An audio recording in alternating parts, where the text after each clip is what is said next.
7h.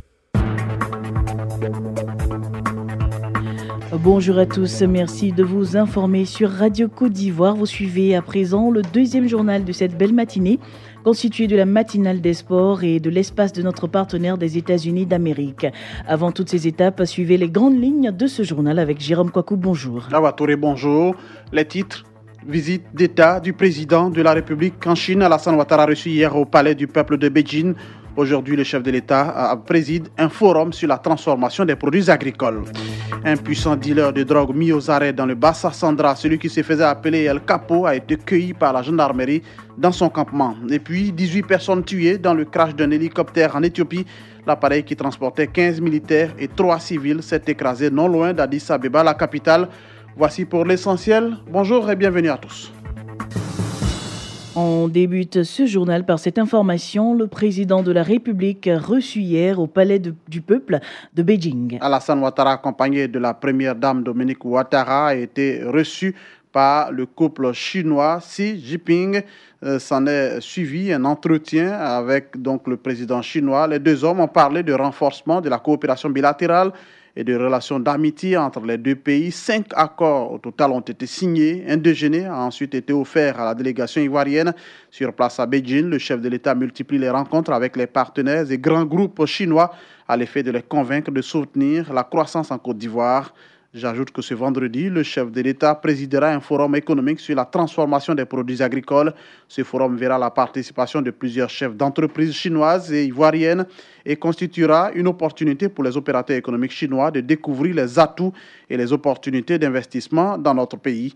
Ce vendredi également, la première dame Dominique Ouattara participera à une rencontre avec la Fédération des femmes de Chine. Une quarantaine d'étudiants venus des États-Unis reçus hier par le vice-président. Ce sont des étudiants venus de l'université d'Harvard aux États-Unis. Ils ont été reçus donc par Daniel Cablan-Duncan. Ils sont à Abidjan dans le cadre d'un voyage d'études et de découvertes dans plusieurs villes du monde. Un seul Ivoirien figure parmi ces étudiants, Doné Sikone, fils de l'actuel directeur général du Conseil Café Cacao. Il s'est exprimé au nom de ses camarades à la fin de l'audience. Je tiens à remercier au nom de la communauté de Harvard Business School le président de la République, M. Alassane Ouattara, ainsi que son Excellence, M. le vice-président Daniel Cablan-Duncan. Le groupe qui vient de s'entretenir avec Monsieur le vice-président a eu l'occasion d'échanger sur la situation socio-économique de la Côte d'Ivoire, de discuter un peu l'histoire de la Côte d'Ivoire depuis les années 1960 et un peu des opportunités qu'il y a en Côte d'Ivoire, que ce soit dans le privé ou dans le public. Et donc c'était ça un peu le but de ce voyage. Et dans le cadre de ce voyage, nous aurons aussi l'occasion de visiter Yamoussoukro et passer du temps à Signé aussi. Les chefs traditionnels et le parti politique RPCI appellent à l'apaisement. Ils se sont rencontrés hier au siège du RPCI à Cocody. Le RPCI n'est autre que le Rassemblement du peuple de Côte d'Ivoire. Une rencontre qui a pour objectif d'appeler les Ivoiriens à la paix et surtout à des élections sans violence. Bamba Morifere est le président du RPCI. Nous avons échangé sur la situation préoccupante de notre pays, notamment en ce qui concerne les élections à venir. Aujourd'hui, notre pays est à la croisée des chemins. Après l'amnistie qui a été prise par le président de la République dans un souci de décrispation, nous avons expliqué à la Chambre des rois qu'il était important que notre pays, la Côte d'Ivoire, de par sa situation géopolitique et économique dans la région, puisse donner l'exemple d'un pays démocratique en ce qui concerne les prochaines élections qui vont être organisées. Et nous avons salué la mission de paix des rois de Côte d'Ivoire qui entendent s'impliquer pour que la réconciliation nationale soit une réalité dans notre pays. Nous leur avons expliqué que cela suppose que la démocratie s'instaure effectivement dans notre pays.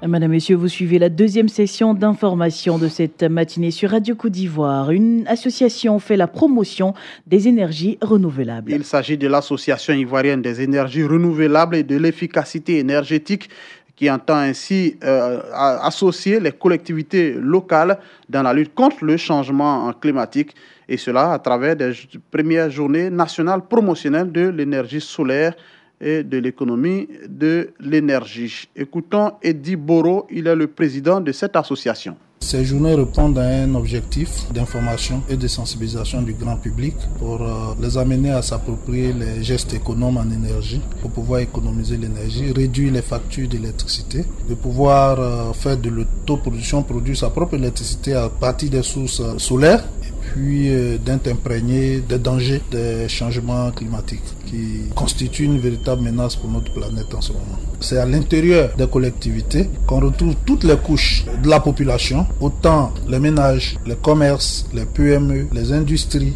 les services publics. Et donc, nous nous sommes dit que si nous gagnons le combat de la sensibilisation avec les collectivités, nous aurons fait un grand pas dans la lutte contre le changement climatique. Nous faisons un tour à présent à l'intérieur de notre pays. Amélioration de la santé sexuelle et reproductive, un projet lancé à Yamoussoukro. Oui, le projet est baptisé MLIS et s'étend sur toute l'Afrique de l'Ouest francophone. C'est un projet qui cible les femmes dont l'âge varie entre 15 et 49 ans et qui sont en âge de procréer et qui vivent en milieu rural et urbain. Ce projet est financé par le gouvernement canadien à hauteur de 2 milliards de francs CFA et a une durée de 2 ans. La diplomate Julie Schuldis a réaffirmé son soutien au projet MLIS. Pour le Canada, la santé sexuelle et reproductive est un partie très important du travail que nous faisons pour l'autonomisation des femmes et des filles et les droits des femmes. Alors, nous supportons ce projet qui fournit toute la gamme de services liés à la santé sexuelle et reproductive ici en Côte d'Ivoire, comme une contribution importante à notre engagement en matière de santé ainsi qu'en matière des droits des femmes et des filles. Toujours à l'intérieur de la Côte d'Ivoire, un puissant dealer de drogue mis aux arrêts dans le Bassa-Sandra. En tout cas, c'est un fin de parcours pour Ibrahim Keïta, celui qui se fait appeler El Capo, l'un des barons de la drogue qui régnait en maître absolu dans le Bassa-Sandra, a été mis aux arrêts. Il est tombé dans les filets de la gendarmerie. El Capo a été surpris tôt le matin dans son campement dans la sous-préfecture d'Issia. En attendant sa comparution, il a été transféré à la maison d'arrêt et de correction de Sassandra. C'est ce que nous rapporte Sam Kona. On était en train de faire des déchargement. On allait mettre ça dans la voiture verte là.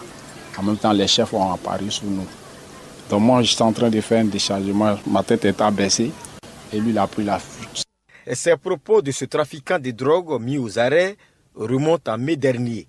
Près de 3 mois après, son chef en question, l'un des barons de la drogue dans le Bassa-Sandra, vient d'être pris par les éléments de la cellule antidrogue de San Pedro. Ibrahim Keïta, alias El Capo, a été surpris dans son campement dans la sous-préfecture d'Issia par les éléments du capitaine Guessambi Richard. El Capo. Il dormait. Moi, m'a pris saoul. Je prends, comment on appelle à jouer, Abidjan. Avec l'argent. Il regrette. En attendant son jugement, Ibrahim Keïta, dit El Capo, rejoint ses éléments à la prison civile de Sassandra. Et cette grosse prise a été saluée par le commandant de la 5e Légion territoriale de gendarmerie de San Pedro. Le colonel Assandi Ferdinand, qui était en inspection annoncée à la cellule antidrogue, a traduit les encouragements du commandant supérieur de la gendarmerie nationale à la cellule antidrogue. Pour le commandant de la 5e Légion territoriale, le prix d'excellence 2018 du glaive d'honneur de la gendarmerie nationale, remporté par le chef de la cellule antidrogue, le capitaine Guessambi Richard, doit être une source de motivation pour tous les gendarmes dans la sécurisation du Bassa-Sandra. Rappelons que ce sont plus de 500 kg de drogue de tout genre et autres produits prohibés qui ont été saisis ces 6 derniers mois par la cellule antidrogue de San Pedro. Valeur marchande, 250 millions de francs CFA, avec une centaine de personnes interpellées, dont plus de la moitié croupies dans les prisons de Soubré, Sassandra et Tabou. L'actualité hors de chez nous à présent, crash d'un hélicoptère en Éthiopie, bilan 18 morts. Oui, c'est le crash d'un hélicoptère militaire dans la région de Oromo, au sud d'Addis Abeba, en Éthiopie. Tous les passagers, 15 militaires et 3 civils ont péri dans ce crash. L'hélicoptère qui appartenait donc au ministère de la Défense s'est écrasé lors d'un vol entre Dirdawa au nord-ouest et Bishoftu à 40 km au sud-est d'Addis Abeba avec 18 personnes à son bord. En 2013, un avion cargo militaire éthiopien s'était écrasé à l'atterrissage à l'aéroport de Mogadiscio, en Somalie, faisant 4 morts parmi les 6 membres d'équipage. On termine au Nigeria. Bukola Saraki, le président du Sénat, se porte candidat à la présidentielle de février 2019 pour le compte de l'opposition. Il prend ainsi ses distances vis-à-vis du chef de l'État Muhammadu Buhari, également candidat à sa propre succession. 3e personnalité politique du Nigeria après le chef de l'État et le vice-président. Bukola Saraki fait partie des parlementaires qui ont fait défection au parti au pouvoir, le All Progressive Congress APC, pour rejoindre le Parti démocratique, une mouvance de l'opposition. C'est d'ailleurs sous la bannière de ce parti qu'il ira aux élections, mais avant, il devra surmonter l'obstacle des primaires de l'APC. Fin de ce journal. Retenez que le chef de l'État, Alassane Ouattara, est en visite d'État en Chine. Il a été reçu hier au Palais du Peuple de Beijing. Aujourd'hui, Alassane Ouattara va présider un forum sur la transformation des produits agricoles.